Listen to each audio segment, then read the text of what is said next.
Hello. पाठ को अच्छे से समझने के लिए वीडियो को अंत तक देखें। धन्यवाद। गुड मॉर्निंग स्टूडेंट्स, कैसे हैं बेटा आप सब। हमने पाठ 2 राम लक्ष्मण परशुराम संवाद शुरू किया हुआ है और इसके कवि जो हैं वो हैं तुलसीदास जी। और इसमें हम पहला और दूसरा जो चौपाई है वो पूरा कर चुके हैं। तो आज हम जो करेंगे वो तीसरी चौपाई और चौथी चौपाई जो है वो आज हम इसमें अध्ययन करेंगे। तो सभी इनको ध्यान से सुनो और ध्यान से समझो, ठीक है। तो बेटा जी अब हम शुरू करते हैं। तो यहाँ ऊपर हमने पढ़ा था कि किस तरह से परशुराम जो हैं वो लक्ष्मण को डराने का प्रयास करते हैं और अपने फरसे की ओर इशारा करते हुए कहते हैं कि मेरा फरसा जो है वो बहुत ही ज्यादा भयानक है। अब आगे हम पढ़ेंगे।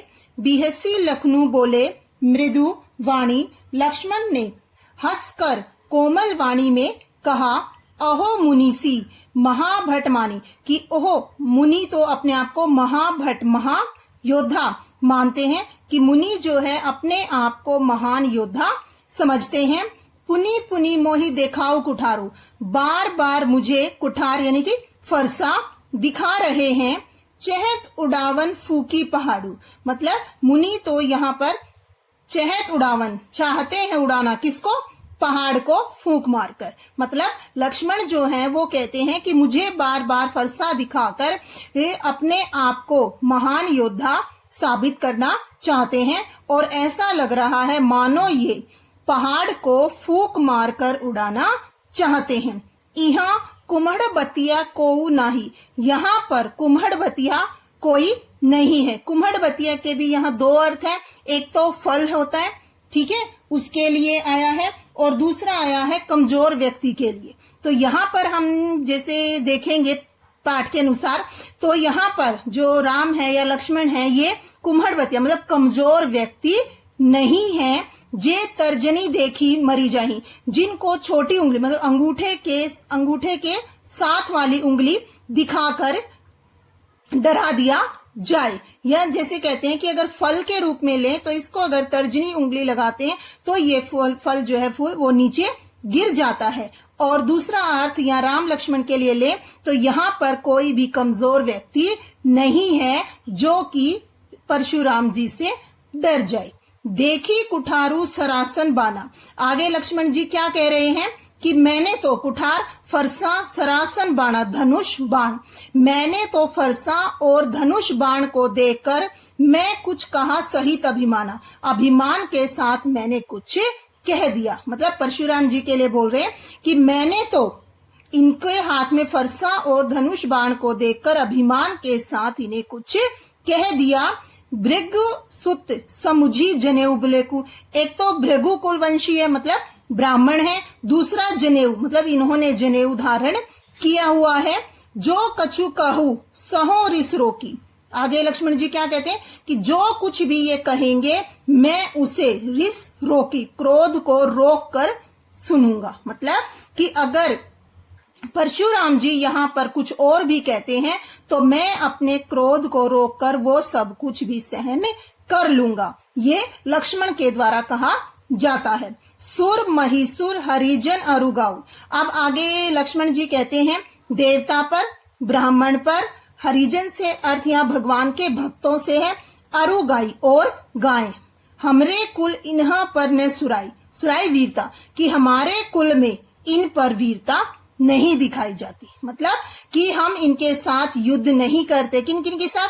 देवता के साथ, ब्राह्मण के साथ, हरिजन के साथ और गाय, हमारे कुल में इन पर किसी तरह की कोई वीरता नहीं दिखाई जाती। आगे वो कहते हैं बंधे पापू अब कीर्ति हारे, अगर हम इन्हें मारते हैं या बंधी बनाते हैं तो हमें पाप लगता है और यदि हम इनसे हार जाते हैं तो हमें अपयश की प्राप्ति होती है। मतलब कि हम पर कलंक ही लगता है। मारता हूं पाप परिहे तुम्हारे, अगर आप हमें मारते भी हैं पाप पैर तो भी आपके पैर ही पड़ता हूं। मतलब लक्ष्मण क्या कह रहे हैं कि आप ब्राह्मण हैं, जनेऊधारी हैं, तो आप यदि मुझे मारेंगे तो भी मैं आपके पैर ही पड़ूंगा। कोटि पुलिस सम बचनू तुम्हारा। आगे लक्ष्मण जी कहते हैं कि आपके तो वचन ही कड़वे हैं, सम वचनू तुम्हारा, मतलब कि आपके तो वचन ही, पुलिस सम वचन तुम्हारा, कड़वे हैं। व्यर्थ धरहु धनु बाण कुठारा, मतलब आपके तो वचन ही इतने कठोर हैं कि आपने तो व्यर्थ में ही, मतलब बिना किसी कारण के ही धनुष बाण और फरसे को धारण किया हुआ है। आपको इनकी जरूरत नहीं है, आपके तो वचन ही बहुत ज्यादा कठोर हैं, कड़वे हैं।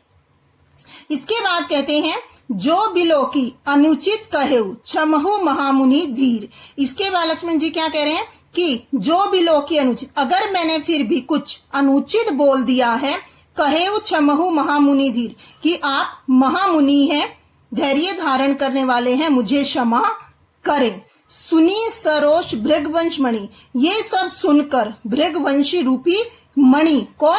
परशुराम जी, बोले गिरा गंभीर, गिरा वाणी गंभीर, मतलब अपनी गंभीर वाणी में क्रोध के साथ बोले। आया समझ में?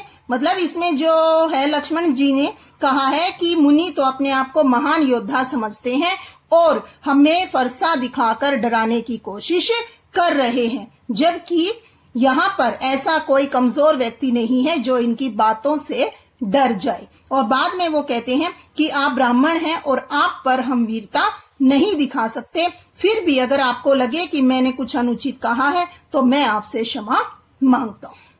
आगे यहां तक समझ में? इसके बाद हमारा अगला शुरू होता है, फोर्थ है ये, कौशिक सुनहु मंद येहु बालक। आगे अब कौन बोल रहे हैं?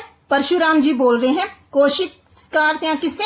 विश्वामित्र जी से। कौशिक सुनो कि हे विश्वामित्र सुनो, मंद येहु बालकु, कि ये जो बालक है वो मंद बुद्धि है, ठीक है। कुलिट कालबस निज कुल घालकु, कुटिल कड़वा बोलने वाला है और काल के वश में होकर अपने कुल के लिए भी घातक हो रहा है। मतलब सिर्फ अपने लिए ही नहीं बल्कि ये अपने पूरे कुल को ही खतरे में डाल रहा है। भानु वंश राकेश कलंकु, यह बालक तो सूर्यवंश रूपी चंद्रमा पर कलंक के समान है। निपट निरंकुश अबधु अशंकु, यह बिल्कुल उद्दंड है, मतलब शरारती जैसे बोलते हैं, मूर्ख है और निडर है। ये सब किसके लिए कह रहे हैं परशुराम जी? लक्ष्मण के लिए। काल कवलु हो ही क्षण माही, आगे परशुराम जी कहते हैं कि कुछ ही क्षण में यह काल के वश हो जाएगा, मतलब कि मुझे गुस्सा आएगा और मैं इसको मौत के घाट उतार दूंगा, मतलब इसे मृत्यु दंड दे दूंगा। कहो पुकारी खोरी मोहिनाई, अब मैं पुकार कर कह रहा हूं खोरी मोहिनही, कि मुझे दोष मत देना। तुम्हें हटकहु जो चहहु उबारा, और यदि तुम इसे इस सब से उबारना चाहते हो, कही प्रतापु बलु रोशु हमारा, तो हे विश्वामित्र तुम इसे मेरे प्रताप, मतलब मैं कितना वीर हूं, मेरे बल के बारे में और मेरे क्रोध के बारे में तुम इस बालक को समझा दो। तो ये सब किसके द्वारा कहा जा रहा है? परशुराम जी के द्वारा विश्वामित्र जी को, लक्ष्मण के लिए। इसके बाद आगे लक्ष्मण क्या कह रहे हैं? लखन कहेउ, लक्ष्मण जी कहते हैं मुनि सूजसु तुम्हारा, कि हे मुनि आपका सूजस यानी कि आपका प्रताप बल तुम्हारे रहते तुम्ही अछत को बरन पारा, कि तुम्हारे रहते हुए उसे कौन बयान कर सकता है। मतलब कि आप अपने बारे में स्वयं ही बोल रहे हैं, अपने मुंह तुम्हें आप नहीं करनी, अपने मुंह से ही आप अपनी तारीफ करते जा रहे हैं। बार अनेक भांति बहुबरनी, एक बार नहीं अनेक बार आपने अपने मुंह से अपने करनी के बारे में बताया है। नहीं संतोषु तय पुनि कछु कही, फिर भी यदि आपको संतोष नहीं है तो आप दोबारा कह सकते हैं। मतलब क्या है कि लक्ष्मण जी अब यहाँ पर व्यंग्य करते हुए, मतलब ऊपर तक हमने देखा है कि व्यंग्य से ही बातचीत हो रही है, अब वो और भी ज्यादा व्यंग्य पूर्ण उक्ति का प्रयोग करते हुए कहते हैं कि फिर भी यदि आपको संतोष नहीं है तो जनी रिस रोकी दुसहु दुख सहु, आपको अपना क्रोध रोककर ये असहाय दुख सहने की जरूरत नहीं है।